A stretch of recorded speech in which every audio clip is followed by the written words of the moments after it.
As a film critic who's seen more reels in a movie theater's projector bowl, I must say that Ben Foster's talent remains one of Hollywood's best-kept secrets, hidden like a well-concealed Easter egg in an Avengers assembly scene. The man can play a mutant angel with wings as beautiful as the Northern Lights one moment, and a gruff, the entire Pierce sidekick the next.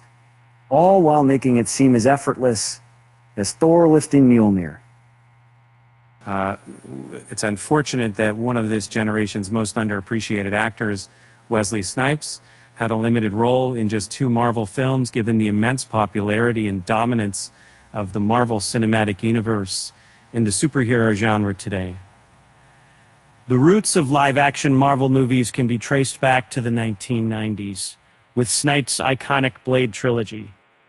More recently, for impact on launching the modern superhero genre, was acknowledged in Deadpool and Wolverine, where he appeared alongside other veteran Marvel movie stars in a cameo. These cameos mostly focused on Fox's X-Men franchise, given Deadpool was once a part of it himself before Deadpool and Wolverine migrated the character over to the MCU in earnest. Cassandra Nova's compound featured many villains from X-Men movies, while those that fought on the side of the X-Men, like James Marsden's Cyclops and Halle Berry's Storm, were notably absent, though this might have been down to budget constraints, given the X-Men were largely composed of high-profile actors. Nobody seems to be talking about one less well-known contributor to the franchise, continuing an unfortunate trend. In X-Men: The Last Stand, Ben Foster embodied the character Warren Worthington III, more famously known as Angel. Although this role was not extensive, it carried significant weight in portraying the mutant's quest for self-acceptance.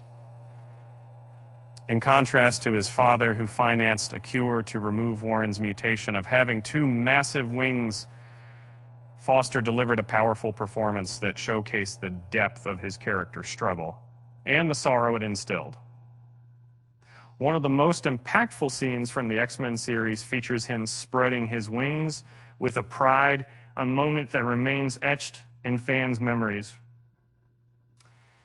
2 years ago, Foster played the character Spacker Dave in the 2004 film The Punisher, with Thomas Jane portraying the title role. Unlike his role as Angel, Spacker Dave was a quirky neighbor adorned with piercings who unexpectedly became an ally to Frank Castle. Despite facing intense torture, he refused to reveal Castle's whereabouts.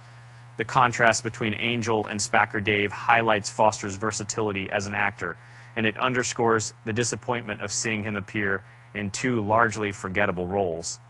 Despite shining in the films X-Men: The Last Stand and The Punisher, these movies aren't considered among the top Marvel productions from recent years. Consequently, Nicholas Holt's Marvel movie with legacy at present is rather underwhelming compared to the immense talent he possesses as an actor. This situation mirrors his Hollywood career, where despite being a highly versatile performer, his roles often don't get the recognition they deserve, making him somewhat of an underrated actor.